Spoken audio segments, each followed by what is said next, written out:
The NCCE reminds the public that political participation, association and voting are fundamental rights of every citizen, hence the need to exercise tolerance and civility throughout the period and refrain from the use of abusive language, hate speech, provocative actions, intimidation, thuggery and physical confrontation at all times, as these contravene the laws of the Gambia. The general public is encouraged to stay away from any altercation and follow due process to seek redress when the need arises to ensure peace and stability throughout the process. Our collective desire for accelerated socio-economic growth and development could only be achieved in an atmosphere of peace and tranquility. National Council for Civic Education NCCE ebe jama hakili blandla kwadengi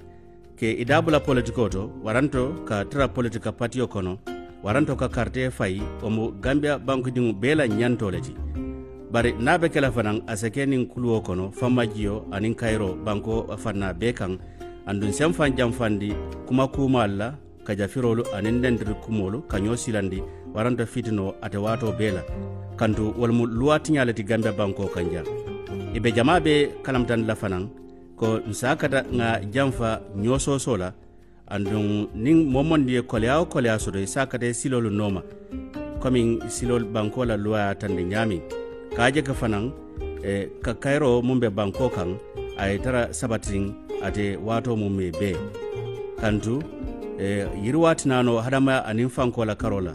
ning atra Cairo anin tanku mantra sabatin banko kan NCCE ñu ngi fatali wat askan wi ne bokk ci oote bi yelleef la pour bépp doomi réew mi tax na be kenn ku nekk ci biir réew mi war naa moytu bépp kàddu wala bépp jëf boo xam ne dina waral fitna ndaxte méngoowul ak ni ko luwaa réew mi di doxalee ñu ngi xiirtal ñépp nag ñu moytu fitna te fexe ku gis luy indi fitna nga fexe eggee ko fa nga ko war a eggee ngir ñu gis ne jàmm ak dal am na ci jamono jooju yépp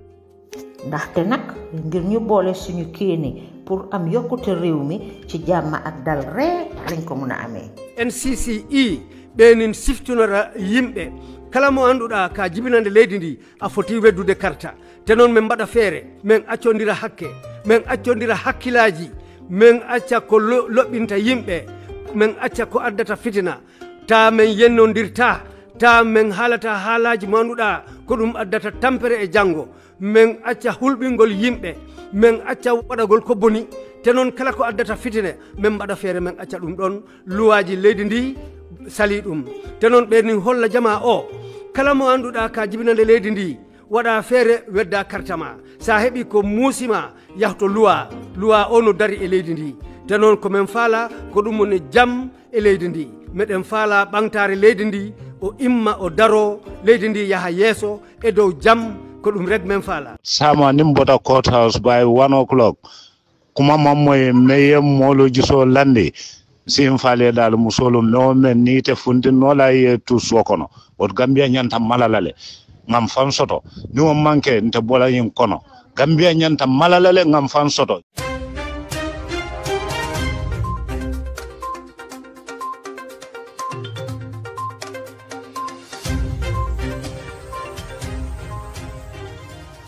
Man who called for post-electoral violence charged with 5 counts.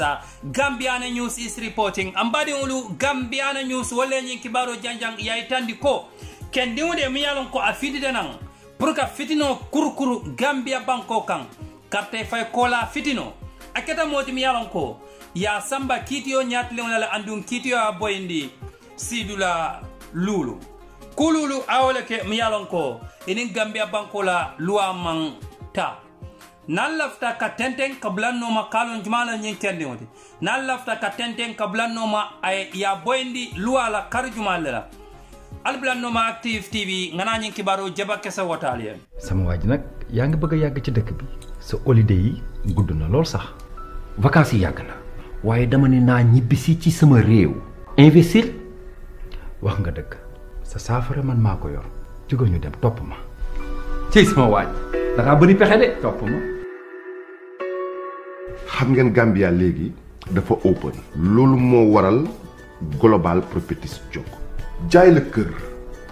doo manqué courant doo manqué ndox da ngay am pool maanaam piscine sa disposition di nga am budget bi sécurité 24 hours te soo bëggee investir aussi nga mën a investir sa réew jënd kër di ko louer. hôtel yi na xam baax na waaye nag am na gan yoo xam ni dañoo bëgg bu ñu ñëwee ci réew nekk à l'aise nekk ci bërëb boo xam ne dañu am seen waañ bu ñu bëggee togg seen lekku dëkk dañu am seen salle bu mag am seen néegu bopp am seen lépp loolu yëpp ak Global Properties mën na nekk. jërëjëf def leen ni man ñëw leen Global Properties ngeen jënd seeni kër aar seen ëllëg ak bu seen njaboot.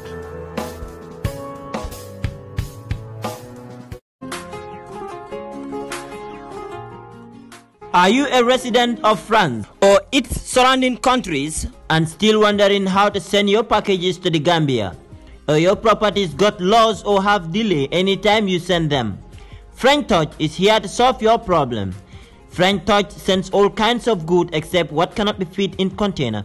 They don't only stop at sending, but they also sell goods like fridge, mattresses, good quality carpets,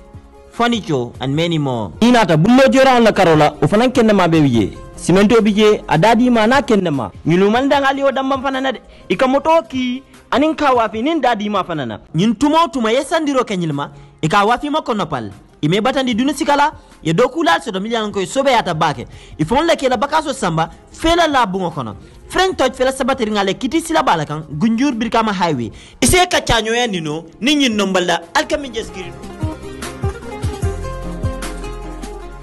Hello wonderful viewers, wonderful subscribers. This is Active TV again for another fast and a quick update.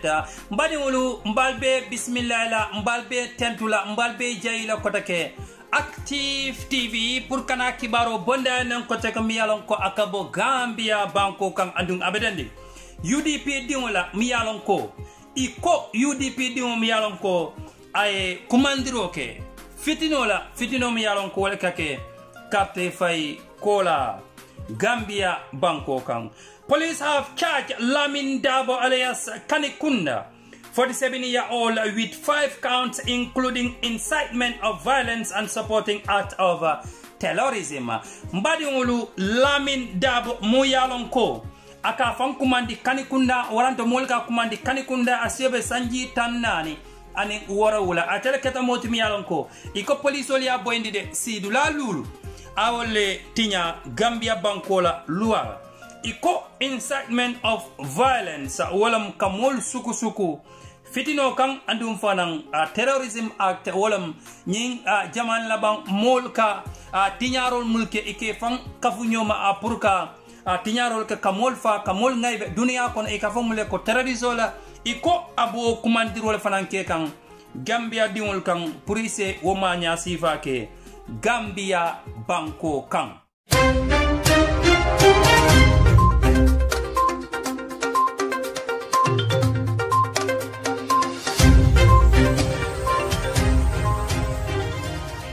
Police spokesman Superintendent Lamin Jai told Gambian that the accused is expected to appear in court of law as soon as possible. Mbadiulu Gambian news itali aitandiko Superintendent Lamin Jai mi alonko atalon polisol nenkaloti atalaka diam polisol twala iko aitandiko nyinkende ikafomi yoko Lamin Dabo Kanikunda mole matimi yalonko abe parerinde waranto be parendiro ke kala kola pour asa nyatling loi nyala nyameng loi nyatling wala nyameng ko mi yalonko abe tariala kendeke incitement of violence, publication of false news with intent to cause fear and alarm to the public,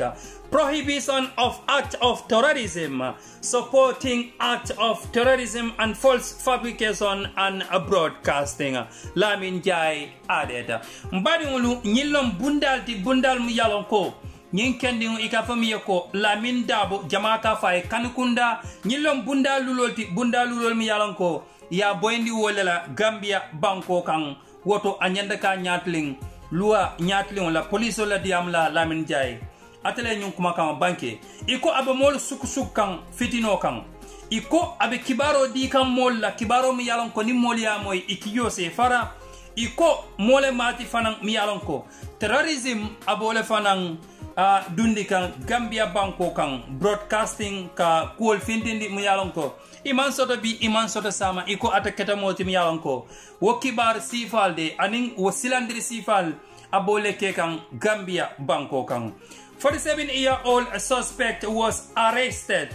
by the Police Special Investigation Unit on Tuesday, 8 December 2021, after police launched a swift investigation into a viral audio in which he called for violence to burn down the Gambia. Mbadi ngulu ikonyi sanji tanani ani warawula funding kyo ikafomiya ko Lamin Dabo jama kafaye kanukunda ikomole matimi yalon ko police ya arrest Gambia banko kan nyin December karombe nyi mun konaten atili say Brim police investigative unit investigation unit Brim police NIL kiskisirlal mi yalan ko ikata duma kullo kiskisirlal kullo polisol biriye kiskisiro damuta nyinna ko kamma ina tamuta December karo atili say Gambia banko kan benyin 2021 samun konaten dalilo mi yalan ko lekata muto di Gambia banko kan wala mi nyenti ko iko audio di awle record ka janjandi jaman labam bante babal to ika fodame ko social media ala audio nyin kono iko silandiri kuol bije andum fanan ka kelo wulindi ka mol suku setano kan Gambia banko kan pour ka Gambia banko mala ka beke sebu toti Lamin Dabo kanukunda sanji tannani ani worowula iko United Democratic Party dingola mati atele keta moti mi yalan ko polisol ko bunda lulu atala kuolde ya boyndi wollala andu nyim bunda lulolde fa nyatlin kitiyo la ngana jibe kitiyo ba muna bondla ala kuoto mbadi ngulu Gambia banku kan luwale bije komen ka fale nyamen watol bela ni momondi bo kukela isa samba luwa kan ni momondi bo kuma fola isa samba luwa kan Gambia banko luwa bon banko ti demokrasi le ba Gambia banko kan woto alimbe o demokrasi bunya nga horama demokrasi atabe nyamen ila nyanto lam dona la nyanto itala nyanto dante damen dola nyanto continenta woldo woto Gambia banko kan ntelom ba kilem fa kilemoti Gambia banko kan ntelle ka nyowulu Gambia banko kan ntelle ka nyokulu Gambia banko kan ntelle ka nyofutu Gambia banko kan ntelle ka nyokulli Gambia banko kan ntelle ka nyobade woto Gambia banko kan alimbe dua Cairo la je Gambia nin Cairo mannaje han president mi yalon ka be sirin Gambia banko kan ata Cairo sotola woto Cairo atam kulati mi yalan ko anyanda ke Gambia no bela number 1 priority di pour ka ta selendi na kuol be santo Cairo se sabatino nyamen banko kan atam kulati mi yalan ka kumayata kende ke Gambia mbedwala fo alama ala se mbeso Cairo la mbedwala fo alama ala se tanka katala anin katatol. This is all I have for you today. This is Active TV Update. Iba kuma satu balwal fola ibe tinyaro kela ibanku dun kurung na kuma alkane danku banku nyem mo kurun la wala ko be lafta tinyaro kala nyem banko ka wassalam.